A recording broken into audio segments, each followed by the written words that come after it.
Welcome to the behind the scenes of Robin Hood Men in Tights, a film that totally changed how we look at the parody genre. This wasn't just some regular parody movie, it was a hilarious assault with tights and leather where the jokes flew faster than arrows. In today's video, we're going to dive into 20 weird facts, never before revealed behind the scenes stories about this iconic comedy classic. Are you ready for these facts to completely change how you see Mel Brooks' comedic masterpiece? Get ready, because this ride's going to be full of surprises. I accept. Sometimes great ideas just pop up from the most unexpected places. So even though the script for Robin Hood Men in Tights was penned by Evan Chandler, who was actually a Beverly Hills dentist trying to break into the film biz, the real spark for the idea came directly from Mel Brooks' son, Max Brooks, and his buddy, Geordie Chandler. Geordie was seriously ticked off after watching Kevin Costner's Robin Hood, Prince of Thieves, because it was way too serious and just not funny, especially with Costner's super noticeable American accent. He totally griped to his dad, who then passed on the teenager's passionate critique to Mel Brooks during a regular dental appointment. Brooks, being a master satirist with a sharp eye for what audiences were really thinking, immediately spotted the comedic gold in Geordie's frustration. That kid's strong reaction really helped Brooks cement his belief in going all in on a full-blown parody movie. I shall never submit! Before the actors could even think about drawing swords on screen, they trained like actual sword fighters. To give Men in Tights that sharp edge and to perfectly mock sword fights, Mel Brooks sent his cast to intense sword fighting training. No shortcuts or stunt doubles here. It was all about choreography, bruises, and just doing it over and over. Cary Elwes, who already had some sword fighting experience from The Princess Bride, helped lead the way, but the rest of the cast were total newbies. For weeks, they practiced under fight coordinators, even having classes on Saturdays and Sundays. By the time the cameras rolled, even the jokes had technique behind them, because if you're gonna make fun of a genre, you gotta know how to do it right. Parry, thrust, thrust. Good! Sounds like a joke, right? But there was actually a time when Little John, the gentle giant of Sherwood Forest, was almost played by wrestling icon Hulk Hogan. Mel Brooks seriously considered it, but he realized the role needed more than just strength. It also needed timing, charm, a kind of dim sincerity. Hulk Hogan ultimately turned down the role to do Mr. Nanny, and the part went to the fight choreographer Eric Allen Kramer instead. Oh, and the character Dirty Ezio was originally called Dirty Harry because the actor Joe Dimmick looked like Clint Eastwood. The name got changed after the Italian director Ezio Greggio visited the set.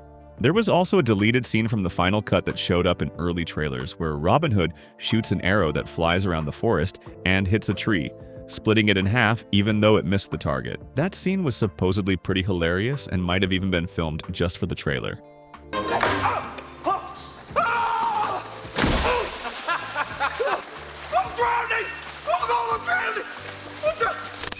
Dave Chappelle was just a young stand-up comic back then, only 19 years old. This marked his very first movie role, a part he wasn't even looking for. One day, the opportunity just popped up when Mel Brooks was casting for Men in Tights. Brooks and Cary Elwes were watching audition tapes, and then Chappelle's tape played. It wasn't polished or traditional at all, but Mel leaned forward, grinning. That's the guy. Cary Elwes agreed because there was just something different about Chappelle. Natural, unique, unpredictable. Your bag just got punched twice. Thank you! No callbacks or typical Hollywood runaround needed. They called him that same day and said, "You're a Chew." Chappelle was totally stunned, and on set he held his own alongside comedy legends, improvising, reacting, and learning.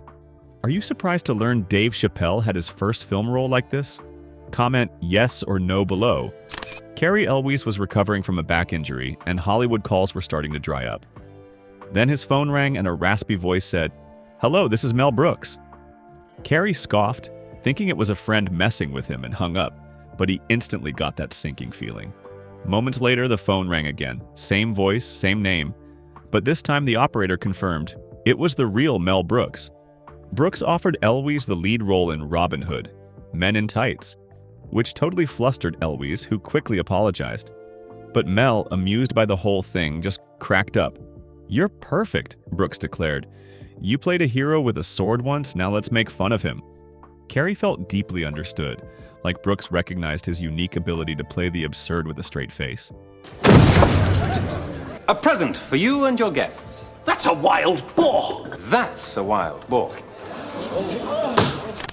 You probably totally missed this, but Will Scarlett O'Hara, the overly dramatic sidekick, wasn't just some random name. It was a complete pun based on Scarlett O'Hara from Gone with the Wind. The name combines similar drama, style, and over-the-top energy from that classic. The name alone merges two seemingly unrelated genres: Southern romance and medieval chaos. In Robin Hood, Men in Tights, stand-up comedian Richard Lewis played Prince John. Near the end of filming, Lewis came down with hepatitis A, a really serious illness. He had to be hospitalized with a temperature of up to 41 degrees Celsius, 106 degrees Fahrenheit, a truly critical condition. Even though most of Lewis's scenes were already done, he still had one last scene to shoot. Mel Brooks came up with an unthinkable plan to get him back on set. The plan involved bringing him from the hospital on a stretcher and propping him up against some wood to deliver his lines, showing Brooks's dedication and determination to finish the film. The trees in the film weren't just pretty, they held deep historical significance. Lake Sherwood, named after the legendary Sherwood Forest of Robin Hood lore, was once the filming location for the 1938 The Adventures of Robin Hood, starring Errol Flynn. Decades later, Mel Brooks brought his parody back to those very same hills. This wasn't just a nod, it was like coming full circle. The forest that once served as the backdrop for Hollywood's golden age heroics was now the stage for slapstick, gags, and total chaos. Mel Brooks never ever passed up a pun he loved, so when naming his outrageous villain, he was anything but subtle. The character's name, Sheriff of Rottingham, wasn't just a regular jab at Nottingham. It was a full-blown pun on Nottingham, with rotten and ham perfectly summing up his entire personality. It just conjures up images of someone corrupt, loud, and always overacting. Roger Rees played the part perfectly, totally nailing the character's rottenness and theatricality. You're not imagining things? Prince John's mole really does move from scene to scene. It shifts positions from one cheek to the other, and nobody in the movie ever brings it up. That wasn't an accident, it was a direct nod to Mel Brooks' Young Frankenstein. In that movie, Igor's Marty Feldman mole also kept moving around absurdly. This is the kind of joke Brooks perfected. Nonsensical, visual, and never pointed out. Just weird enough to mess with your head. Were those first facts weird enough? If you thought we'd seen all the odd stuff, just wait, because the craziest things haven't even started yet. Don't miss the next secrets. In most movies, bringing someone back to life requires a huge budget and complex special effects. In Men in Tights, all it took was a simple peppermint candy. When Latrine revives the sheriff with the glowing, life-saving pill, it looks like a prop. But it was actually a piece of candy. No wires, no lights, no CGI. It worked because it shouldn't have worked. A cheap, nonsensical solution. Madeline Kahn, Mel Brooks' longtime comedy muse, was initially considered for the role of Latrine. The role was wacky, wild, and basically written with her in mind. It was a potential casting decision that seemed perfect, but ultimately didn't pan out. When contract negotiations hit a snag over salary, Kahn quietly pulled out of the project. The role then went to Tracy Ullman, who truly made the character her own in her chaotic style. Can you even imagine Madeline Kahn as Latrine? Mel Brooks, the comedic genius behind Robin Hood, Men in Tights, didn't just stop at directing. He actually appeared on screen playing one of the movie's most memorable and outlandish characters, Rabbi Tuckman. True to Brooks' signature style, Rabbi Tuckman is introduced with great fanfare, famously declaring himself circumcised. His anachronistic presence, along with his distinctive Yiddish accent and unexpected lines, added another layer of absurdity to the already wild parody. It wasn't just a cameo, it was a quintessential Mel Brooks performance, proving his versatility. I've just come from Maid Marian, the lady whose heart you stole. You prince of thieves, you. Casting Dick Van Patten as Friar Tuck wasn't random. It was a deliberate choice by Mel Brooks. Brooks had actually worked with him before on the short-lived 1975 TV series When Things Were Rotten, a previous Robin Hood parody. That Mel Brooks TV show got canceled after 13 episodes and was replaced by The Bionic Woman. Bringing Dick Van Patten back wasn't just about his talent. It was Mel Brooks's super meta touch. It might have seemed like a silly joke when Cary Elwes turned to the camera and said, Unlike some other Robin Hoods, I can speak with an English accent. That dig totally hit home, because back in 1991, Kevin Costner played Robin Hood without even trying to use an English accent. He fought, brooded, and romanced, all with a pure American accent, and fans and critics alike noticed. Mel Brooks noticed too, so when Men in Tights started production, he gave Cary Elwes full permission to go hard, and Elwes, being genuinely English, totally leaned into it with style, turning that line into one of the most quoted moments. However, for non-English speaking countries, the joke about the English accent was changed in various ways to poke fun at Kevin Costner. In Germany, the line was changed to, Unlike other Robin Hoods, I don't cost the producers $5 million. In Italy and France, the line was, Unlike other Robin Hoods, I do not dance with wolves. In Hungary, it was, Because unlike Kevin Costner, I have a shapely bottom. Finally, in Quebec, the joke was changed to, Because unlike other Robin Hoods, I accept to wear tights. Before satirizing Robin Hood, Mel Brooks was a Broadway kid at heart. He truly believed that a perfect melody or a witty lyric could elevate comedy into an art form. His legacy is packed with iconic musical moments, and Men in Tights was no exception. Except for one old song from 1937, all the songs in the movie were written by Mel Brooks himself. However, they were performed by professional singers instead of the actors. Brooks genuinely believed that his fast-paced, often goofy style of humor worked way better when it had rhythm, when it danced, when it sang. The music wasn't just accompanying the jokes. It was the joke, an essential part of the film experience. The songs in Robin Hood Men in Tights almost didn't make it into the movie. Mid-production, a studio executive argued that the songs were too goofy, too frequent, just too much for a parody film. They pushed to cut them, even suggesting no music at all. But Mel Brooks didn't budge. For him, music wasn't just an add-on, but the foundation for his unique brand of humor. He famously declared that no music means no Brooks. The studio, understanding his uncompromising vision, reluctantly gave in. Mel Brooks didn't just break the fourth wall, he annihilated it completely in Men in Tights. A camera crashes through Marion's bathroom window mid-scene, then backs out like nothing happened. Robin pulls a string to reveal a glowing exit sign.